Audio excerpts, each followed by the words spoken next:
राजा और बंदर की कहानी। किसी राज्य में राजा के पास उसका पालतू एक बंदर था, जो राजा की बहुत सेवा किया करता था।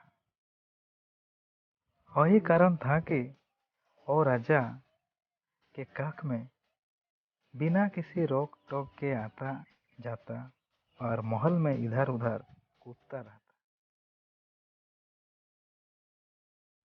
एक दिन जब राजा अपने शयन कक्ष में सो रहे थे, तो वो बंदर उन्हें पंखे से हवा कर रहा था। बंदर राजा के प्रति अत्यधिक वफादार था, इसलिए वह राजा को पंखे से हवा करते हुए मन ही मन अत्यंत प्रसन्न भी हो रहा था।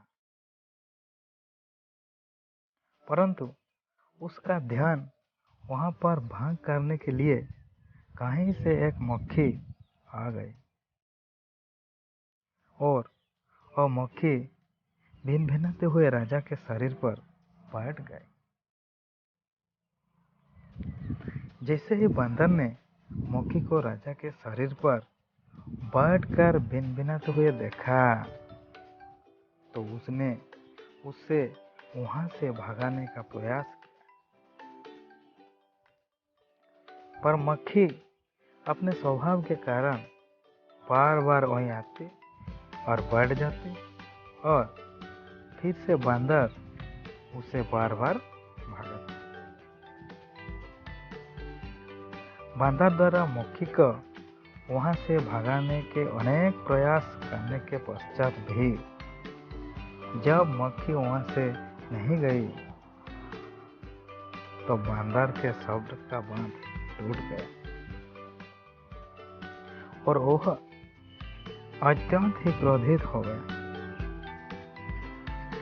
अब वो मक्खी को भगाने के बजाय उसे मारने के लिए उतर गए। वो अपने आसपास कोई ऐसे वस्तु खोजने लगा जिससे मक्खी को मारा जा सके, परंतु वो ऐसे वस्तु ढूंढने में असफल रहा जिससे वो मक्खी को मार पाता।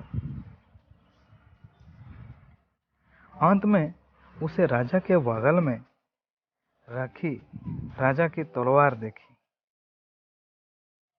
और उसने राजा की तलवार मक्खी को मारने के लिए उठाई। इस समय मक्खी राजा की छाती पर बैठी थी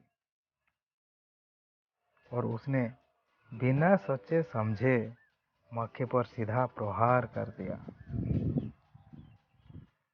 मक्खी तो समय रहते राजा की छाती से उड़ गई, परंतु बंदर की तलवार राजा की छाती पर लग गई,